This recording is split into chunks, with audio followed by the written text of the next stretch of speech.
Hello guys, welcome back to my channel. मेरा नाम है खुशी राव एंड आज की वीडियो में मैं बताने जा रही हूँ 5 सॉल्यूशन टू पोल्यूशन। तो ये सॉल्यूशन जो है वो कि फर्स्ट पोस्ट ने सजेस्ट किए थे एंड वो मुझे बहुत जेन्युइन लगे एंड अच्छे लगे, तो मैंने सोचा why not to share them with you.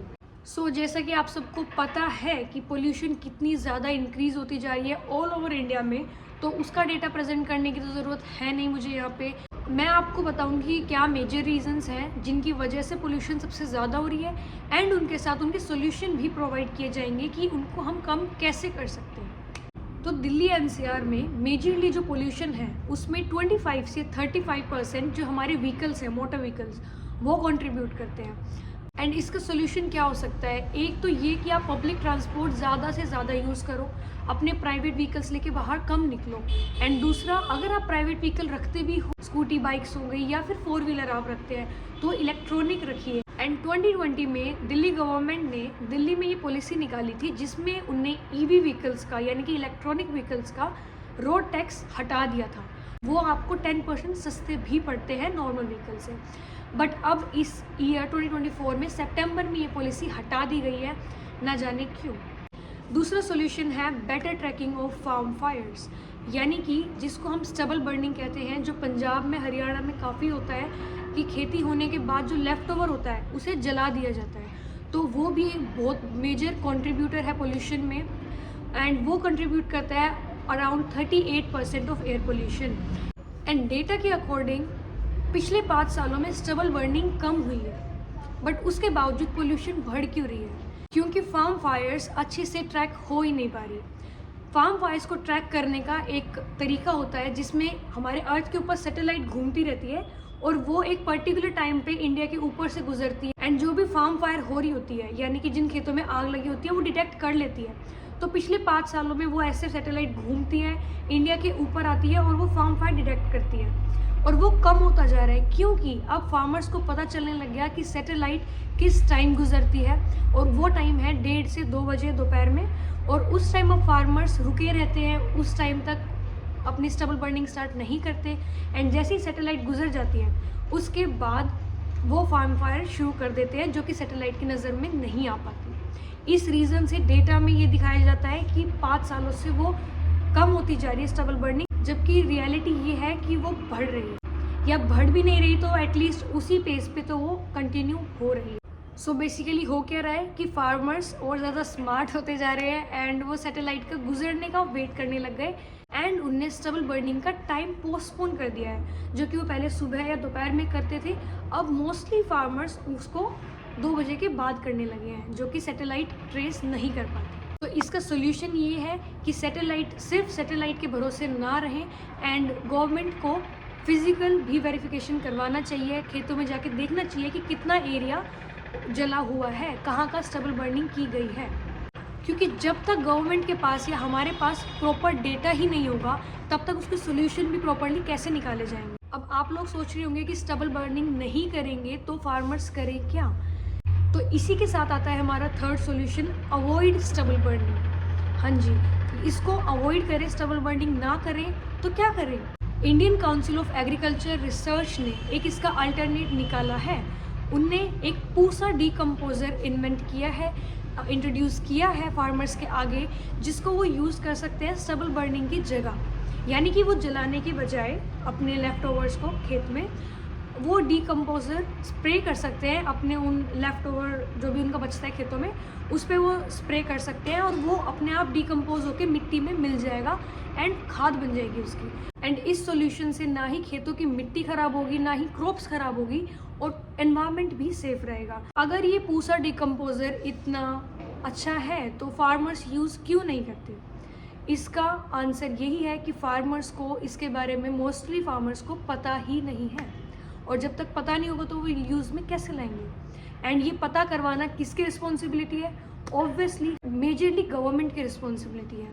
फिर क्वेश्चन आता है कि गवर्नमेंट फिर अवेयरनेस क्यों नहीं फैला रही इसके बारे में? अगर ये एनवायरनमेंट के लिए इतना हेल्पफुल प्रूव हो सकता है और अभी फ़िलहाल जो कंडीशन है, जब इतनी एयर पोल्यूशन है, तो क्यों नहीं किया जा रहा? इसका आंसर भी सिंपल है, क्योंकि गवर्नमेंट अभी बहुत बिजी है हिंदू मुस्लिम करने में। एंड अगर Indian council of agricultural research वाले ये करना चाहें, अवेयरनेस कैंपेन अगर वो लाना चाहें, तो उसमें भी उनको फंड्स चाहिए, और जो कि गवर्नमेंट ने उनको दे नहीं रखे। ओनली पूरे यूनियन बजट में से 0.2% फंड इस काउंसिल को मिलता है, जो कि दूसरी कंट्रीज़ में, हमारी जैसी दूसरी कंट्रीज़ है उसमें 1% होता है। आपको सुनने में कम लग रहा होगा 0.2% और 1% में, बट एक्चुअल में जब फिगर्स आती हैं तो ये बहुत लाखों करोड़ों का इसमें गैप हो जाता है। फोर्थ सोल्यूशन आता है कंस्ट्रक्शन साइट्स को कवर करके रखना। हाँ जी, जब कंस्ट्रक्शन कहीं चल रही होती है या डेमोलिशन हो रहा होता है किसी भी बिल्डिंग का, तो वो भी बहुत एक मेजर कंट्रीब्यूटर है एयर पोल्यूशन में। तो जब कंस्ट्रक्शन चल रही होती है तो कंस्ट्रक्शन साइट को बिल्कुल कवर रखना चाहिए। एंड जो ट्रक्स होते हैं जिनमें ब्रिक्स जाती है या सीमेंट जाती है या मिट्टी जाती है, तो उसके लाने ले जाने में भी उनको बिल्कुल पूरी तरह से उसको कवर रखना चाहिए। ये सबको पता भी है, उसके बावजूद कंस्ट्रक्शन साइट्स को कवर नहीं किया जाता है। एंड ये सॉल्यूशन आपको और हमें सुनने में ऐसा लग रहा होगा कि यार मिट्टी वगैरह इतना कंट्रीब्यूट कैसे कर सकती है, बट आईआईटी कानपुर ने ये सॉल्यूशन सजेस्ट किया था। एंड उनने ये भी बोला था कि अगर सिर्फ ये चीज़ कंट्रोल में आ जाए तो पोल्यूशन 50% तक नीचे लाई जा सकती है। तो आप उस चीज़ से इमेजिन करके देख लीजिए कि कितना बड़ा कंट्रीब्यूटर है एयर पोल्यूशन।